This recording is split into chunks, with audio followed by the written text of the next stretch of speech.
Hello everyone, I'm FARMERSIM and welcome back to Iowa Cattle. I do hope you're all doing really well and having a great day. So, following on from the live stream that we did last week here, back in Field 1, we were, I was biting off a bit more than I could chew, thinking I could get this field done in one 2.5 hour live stream, but here we are, still got a load to finish off, as you can see, a few swaths to get picked up, running in the same fashion as we did on live stream. I'll get this thing, I'll be driving the forage harvester here, and we've got auto drive supporting us with a couple of tractors and trailers, getting things loaded into the bunker. Now, over at the bunker at the minute, I have done a little bit of work in between episodes, in between the live stream and now. The bunker on the left, we have 801,952 litres, all compacted down and blanketed over, so that's now ticking over nicely, and we've got 122,365 litres in the middle bunker here, which we're going to be concentrating on now, and no doubt we'll get all of this lot loaded into there as well and get that all done, so that's great.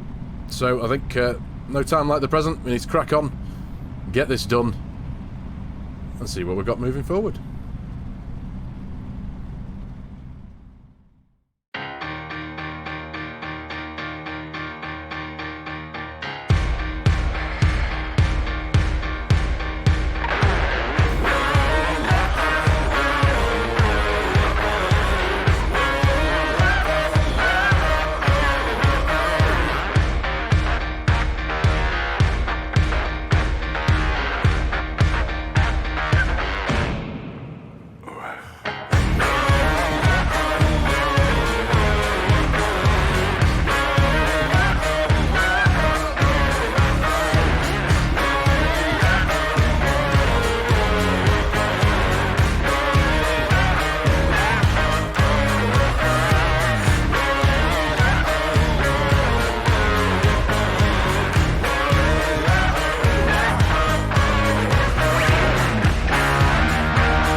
There we go, sorted. So now collectively, so far across these two bunkers, we've got just north of 1.1 million litres of chaff, or eventually silage, of course. We've got 800,000, but in the one on the left there. But now we've got 318,492 in here, but we've still got a little bit to get done in here. What I'd like to do is field 16 here, which is just shy of 20 acres. I'd like to get this mowed eventually and get it put into the central bunker. And then we also have field 1 here, which is north of, just under 40 acres. Now this field I'd like to get cut, tedded over and baled up into hay. We do still have a stash of hay in the bale shed down here, but it's not a huge amount, so I need to increase that as well, so we can even remotely bring the quantities of hay on the farm somewhere closer to what we'll eventually have of silage. So this is looking brilliant. So as for what we're going to be cracking on with now, what I do need to do is I need to give the cows a little bit of attention for a few minutes. They both pastures need a top-up of water, and they need a top-up of a little bit more feed, a little bit more hay. So what we will be doing is loading a few hay bales onto the gooseneck trailer here with the pickup truck. So that's what we're going to do now. And also we need to hitch up the water tank to the little John Deere and just scurry around for a few minutes. Just load them up with a tanker, at least a tanker each anyway. Dig out some, get some water from our little water fill point on the farm in a few moments time. So let's just see if I can do this blindfolded. There we go. Well, not blindfolded, but it's difficult to see the gooseneck hitch there. And there, if I unfold that, fold the truck back up, there we go. So we're going to wing this round to the bale shed. I think I'll go for 8 bales in total, I think, so we'll put 4 bales in each of the pastures. So let's bring this down here for now. There we go. Lovely stuff. I can turn that off. I do love this truck. It's an absolute beast. It really is. So that'll do us for now. I reckon I'll get 8 bales on there. So let's come up to the trigger here. Where are we? Open storage dialog. Select 8 bales. There we go. Lovely stuff. Nice. And then we'll jump into the telehandler. Now there is a little bit of faffery with this. I'll be sending the pickup truck and the trailer down to the pasture. We'll aim for the what I call pasture 2, which is a bit further, the one that's further down the map. We'll go for that one first, and then I'll have to send it. Like I say, I'll have to send the pickup truck down with the trailer, and then I'll follow behind in the telehandler here, so I can unload it at the other end. But yeah, if I just go to pick them 2 up there, lovely stuff. So I shall dither around with this for a few minutes. I think I might just throw this whole next little bit of work into a bit of a time lapse, speed it up, and then next on the agenda is back to the field 1 that we've just been finishing off from the live stream there, getting all these swaths picked up. I'd very much like to spread a bit of slurry in there because it's currently 50% fertilised, so we can bring that up back to 100% again. But this time we're going to be utilising. I think I'm going to jump in my big Fent and using our Samson slurry tanker and spread it with the dribble bar. I think I'd like to use a bit of slurry there, pick up that fertilisation level. So like I say, I shall dither around here for a few minutes, get all these loaded up, taken into the into both cow pastures. I'll see you soon.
Right, that's the cows sorted for the near future anyway for now. They've got just under 2/3 worth of full of food now that we've added 4 bales of hay into each of the pastures, and they're both full of water, so that's good.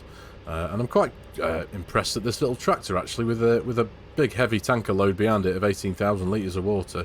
You could tell it was there, but it coped with it. It pulled it just fine up a few of the hills coming out of the farm there, so that's good. Nice work. It's a cracking little tractor, this, I've got to say, and it's got a nice little custom noise to it. I think, like I mentioned in the first episode, it does occasionally sound a little bit synthy, if that's the right word to describe, but it does sound nice nonetheless. It's a cracking tractor. If you want it, the link to it's on the LSFM website. There is a link in episode 1 of this series if you want to go and download it in the video description there. Anyway, right, back to the farm. So next job is get back into here, into field 1, and get a load of slurry spread. That's the idea. Bring the fertilization level back up to 100%. So that's next on the agenda, I think. And one thing I do have to say as well, though, both myself and Chimera we do really hope that you're all having fun playing on the save game that we released over on my Discord. Trying to gauge any kind of a metric and a number as to how many people have downloaded it, based on how many people have jumped on the Discord since I mentioned it back in episode 2, I think it was. We want to say we're looking potentially at about 500 people, somewhere between 500 and 600 people. That's how many of you have jumped on the Discord since us announcing that we were going to release it. So with that kind of number in mind, I think it's just amazing. So we do hope that you're all having fun playing on it. It's a beautiful farm, it really is, and the map itself is great as well. Not too many fields, of course, but nice big fields to take up a bit of time and get to work, so it's all good. Right, so as I say, it's time to for the first time in this series, we're going to jump in our big Fendt, in our big twin wheel Fendt, of course, not the big tracked one. We're going to have a go in the Vario. So I think just so I don't get this in the way, I'm just going to pull this over here for now, park it up, and there we go. Lovely stuff. And like I say, yeah, for the first time we're going to jump in this big horse, one of my favourite tractors so far in FARMERSIM 25. This one's by a modder called Hans. It is on the mod hub, and I just love a big tractor. Twin wheels, of course, to spread its load across the field, spread its weight, as it were. Right, so let's get this hitched up. I think we can just about get the thing hitched up, actually, because I don't think... There we go, just. I don't think I loaded that into the shed there with this tractor. I hadn't actually considered that as I was approaching it then, that the tractor itself is too wide. So, oh, and there's a bit of a wage payment there. That's from the auto drive. Yes, we're down to 76, just over $76,500. So we do need to start getting some money back into the bank account. And I also need to take a lesson in reversing. Come on. Oh, I must admit, yeah, this is the turning circle on this. I think it's got something that... In fact, that's a bit funny, isn't it? I think it's actually reversing down hills that this thing doesn't like, or reversing on uneven terrains. Because the turning circle's fine there, the tightness of it, but as soon as you move it about on uneven terrain, it gets a bit locked up. It's a bit weird, if I'm honest. So I think I'll just revert back to driving in forwards, going from there. So bring up the F1 menu there. I should be able to pull up about here, start filling. Yep, that's right. It will take a few moments time to get this filled, so I'll get this done and I'll put you up on the way to the field where we can get cracking. Right, let's go get this job done. Now, thinking on into the future, now we know what we've got roughly sitting in the bunkers and what we could have coming from the other smaller of the grass fields anyway to load into those bunkers. Earlier in the series, at the very beginning, I was having a look at my my fields and thinking, right, some of the corn would potentially go into the bunkers as well. But now that we've got a substantial amount in there, there's a strong possibility that all of the fields that we've got in corn could potentially be cash crops. So if I jump into our menu very quickly and have a look, so we've got 4 fields of corn. We've got field start at the bottom, field 17 here at 64 acres. Sorry, that's not 64 acres. That's the whole land plot, isn't it? So yeah, that's considerably smaller. Can't really tell it without being down at field 17. Field 4 over here, which is a little bit less than 105 acres. So we've got a lot, 106 acres there. Again, a little bit less again, and we've got field 5 right by the farm here at 32. And then we've also got the soybean field here, field 10, at 62 acres as well. So there's a lot of crop that we've got that could potentially be stand us in good stead to get a huge amount of money into the bank account eventually come the right sell time. Obviously, when it comes to the corn, we've got the corn dryer to consider. Obviously, we'll be getting a lot more money for the corn if we throw it in there for a wee while and dry it off. So that is what we're going to be doing with the corn. I might potentially, the smaller of the cornfields, this one here, field 5, that's right by the farm, we may well consider putting that, picking it up with the forage harvester and putting that into the bunkers. But it stands in the distant future, we could have a lot of money in the bank account when we come to sell a load of dry corn, and a lot of it, looking at what we've got, which is great. So anyway, time to fertilise this field and get spreading some slurry.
Right then, there we go, slurry spread, and as you can see we've got that lovely nice sheen across the field there where the slurry's sitting.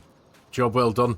And I did manage to use my adjust spray levels mod relatively accurately this time. I've dialed it right down to 20%, and across the capacity of this entire tanker we got the whole field done with pretty much only about 1,500 litres left in the tank, which was brilliant. So yeah, I've emptied the tank completely. I just spread that last 1,500 litres. over a little bit more of the field, just doubled it up a bit, but that's fine. We've emptied it. Now, one of the reasons why I'd wanted to empty it is, as you can see in the bottom right-hand corner, I do have the realistic weather mod running, and I have had it running for quite some time, but I've not really given it the time it deserves to fully understand its mechanics and what it provides into the game. Essentially, when I first downloaded it and saw it, I was just going for the weather aspect of it. I hadn't appreciated that it brings so much more to the game than just changing a few of the characteristics of the weather and their effects. One of the things that it has brought into the game is a whole new moisture mechanic. Now, as I say, I've had it for a while. I haven't really given it the time it deserves, so I just wanted to have a quick look at it. Well, I've done it in the last few minutes, and I must admit I'm still a little bit, you know, slightly confused as to how it all works. So as you can see in the very bottom, it says irrigation inactive. I can't for the life of me figure out how to activate the irrigation. What I have done, since realistic weather has come along, tankers like what we've got in front of us here, and I believe sprayers as well, you can actually fill them with water.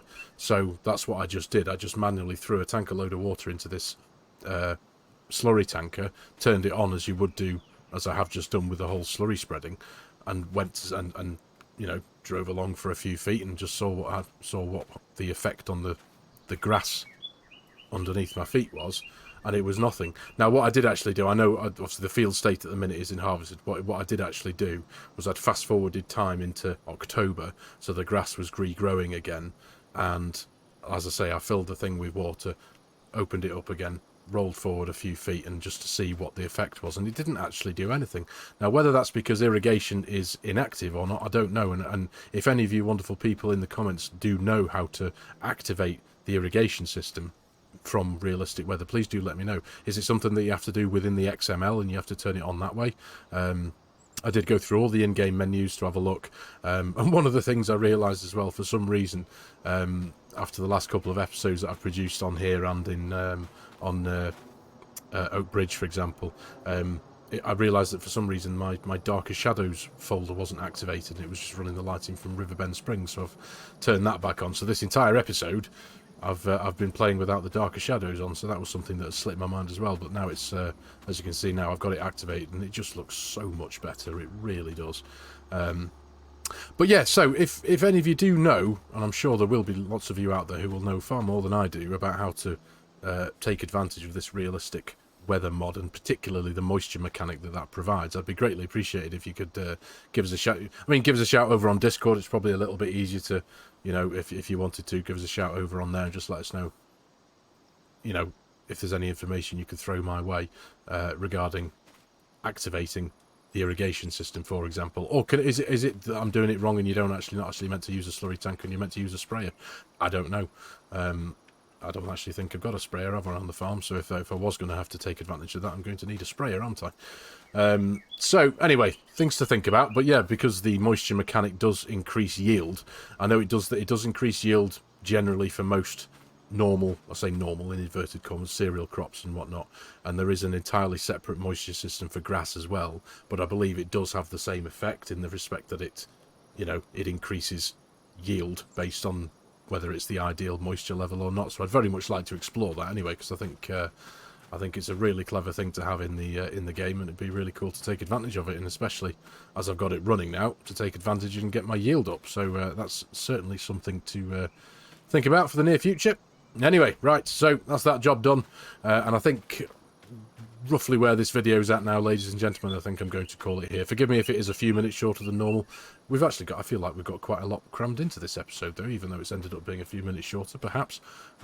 Yeah, we've got quite a bit done. We've got the field finished off, obviously all the swaths picked up, the bunkers are loaded up a little bit more than what they were. The cows have been fed a little bit more, they've been fully watered, their troughs of water are overfilling, as it were, overflowing, so that's all good.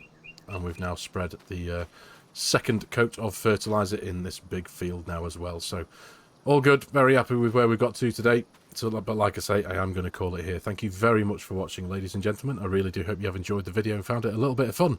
As always, if you're new to the channel and you like my content, you like the way I'm doing things, please consider hitting that subscribe button and jumping on board, joining the channel. Please give the video a like if you can. It does do wonders, helps the YouTube algorithm do its thing. And as always, there are a host of links in the video description below with my Giants Partner promo code. If any of you are in the market for purchasing Farming Simulator 25 and you like the idea of supporting the channel and helping out a creator, as always, I would be massively appreciative. And also, if any of you are in the market for an online server to play with your mates and you like the idea again of supporting the channel, helping out a creator, please consider using my G-Portal affiliate link, which again will be in the video description below. Any help and support there, guys, again, would be hugely appreciated. So, thanks very much for your time again, everybody. Take care, and I'll see you in the next one.